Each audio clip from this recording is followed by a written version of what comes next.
In this Mirion do-it-yourself video, we will show you how to replace the batteries in the Accurad PRD. To begin, flip the Accurad device so the screen faces downward. Unlock the fastener by flipping it up and turn it counterclockwise 1/4 turn until the battery cover releases. Pull off the back cover and set aside. Remove both old batteries and replace with new batteries, paying close attention to the correct battery orientation.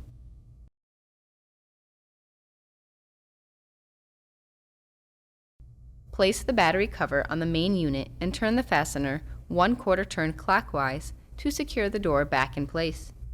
Then lock the latch fastener. At this point, your batteries are replaced and the Accurad PRD is ready to be powered on for use.